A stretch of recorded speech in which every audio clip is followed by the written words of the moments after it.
एक छोटे से गांव में दो सहेलियां रहती थीं, रीमा और पूजा। दोनों का सपना था कि पढ़ लिख कर अपने परिवार की ज़िंदगी बदले। उनका कॉलेज गांव से काफ़ी दूर था। रोज़ उन्हें पैदल चलकर एक नदी पार करनी पड़ती थी। नदी पर बना पुल भी उनके आने जाने का एकमात्र रास्ता था। एक दिन सुबह दोनों हमेशा की तरह कॉलेज के लिए निकलीं।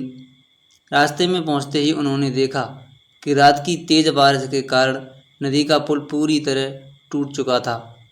नदी का बहाव भी बहुत तेज था। यह देखकर दोनों के चेहरे उतर गए। उन्हें लगा कि शायद आज उनकी पढ़ाई छूट जाएगी। उसी समय पुल के पास दो युवक खड़े दिखाई दिए। रीमा और पूजा उनके पास गईं और विनम्रता से बोलीं, भैया, हमें कॉलेज जाना है, क्या आप हमारी कोई मदद कर सकते हो? हमें किसी तरह नदी पार करा दीजिए।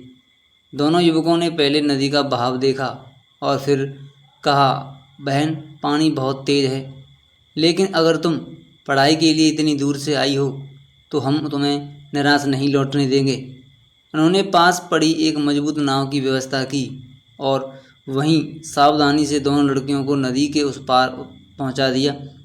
रीमा और पूजा ने मुस्कुराकर उनका धन्यवाद किया और समय पर कॉलेज पहुंच गईं। कॉलेज में उस दिन एक महत्वपूर्ण परीक्षा थी। यदि वे परीक्षा नहीं दे पाती तो पूरे वर्ष की मेहनत पर पानी फिर जाता। उन्होंने पूरे आत्मविश्वास के साथ परीक्षा दी और कुछ महीनों बाद परिणाम आया। दोनों ने शानदार अंक प्राप्त किए। सालों बाद रीमा एक प्रशासनिक अधिकारी बनी और पूजा एक सफल अध्यापिका।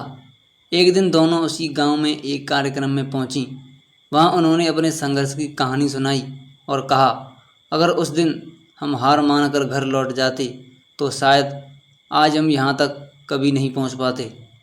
रास्ते में आने वाली मुश्किलें हमें रोकने नहीं बल्कि हमारी हिम्मत को परखने आती हैं।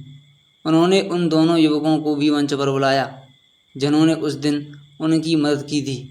पूरे गांव ने तालियों की गड़गड़ाहट से उनका सम्मान किया। रीमा ने कहा, जीवन में कभी किसी को सच्चे मन से मदद करने का अवसर मिले तो पीछे मत हटिए। आपकी छोटी सी मदद किसी का पूरा भविष्य बदल सकती है। उस दिन गांव के हर बच्चे ने एक बात अपने जहन में उतार ली, सपने उन्हीं के पूरे होते हैं जो कठिनाइयों से डरकर पीछे नहीं हटते। इस कहानी से हमें यही शिक्षा मिलती है कि मुश्किल रास्ते सफलता को नहीं रोकते। सच्चा हौसला, मेहनत और दूसरों की निस्वार्थ मदद मिल जाए तो हर नदी पार की जा सकती है और हम हर सपना को सच कर सकते हैं।